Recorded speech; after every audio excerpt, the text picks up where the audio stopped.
এগিয়ে চলো সংঘ ক্লাবের উদ্যোগে এবার প্রথমবারের মতো ওপেন যোগা আসন প্রতিযোগিতার আয়োজন করা হচ্ছে।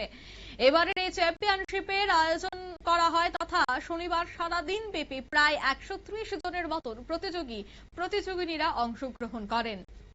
মূলত রাজ্যের ছেলেদের যোগাসনে আরো ভালো কিভাবে গড়ে তোলা যায় সেই লক্ষ্যকে সামনে রেখেই এগিয়ে চলো সংঘের এই উদ্যোগ।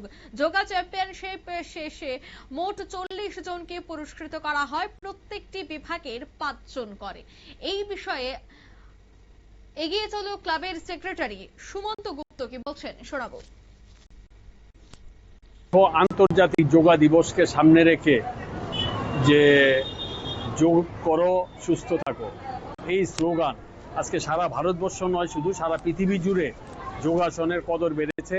সুস্থ থাকতে গেলে আমরা জানি যে যোগাসন করা অতি প্রয়োজন। তো সেই লক্ষ্য রেখেই আমরা আমাদের যে যোগা কেন্দ্র আছে, প্রশিক্ষণ কেন্দ্র, এই প্রশিক্ষণ কেন্দ্রের মহিলারা এটা উদ্যোক্তা, এগিয়ে চলো সংঘ এটা করছে। তো এই প্রথমবার আমরা আজকে সারাদিন ব্যাপী একদিনের এই যোগা প্রতিযোগিতার আয়োজন করেছি। বিশেষ করে ছোট ছোট শিশু বন্ধুরা একটা প্ল্যাটফর্ম পাবে, পারফরমেন্স ভালো করে করবে, ভবিষ্যতে এরা ভালো খেলোয়াড় হবে। এই চিন্তা সামনে রেখে এদের সুস্থতার জন্যে এবং শারীরিক বিকাশ সব দিক দিয়ে চিন্তা করেই আমরা এই আজকের একদিনের এই প্রথমবার এগিয়ে চলো সংঘ এটা করলাম।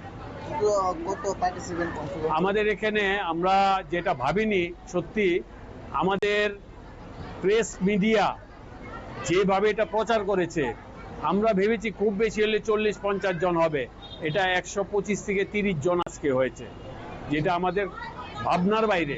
তো এটার জন্য অ্যাকচুয়ালি আমাদের প্রচারটা ভালো প্রচার হয়েছে।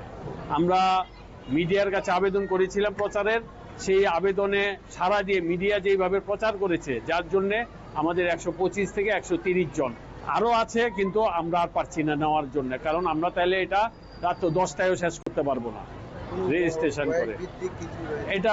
এটা 3-4টে গ্রুপে হয়েছে, 0 থেকে একটা করেছে 4, আবার 4 থেকে 6, এইরকম ভাবে ভাগ করে এখানে বিচারকরা এটা করেছেন।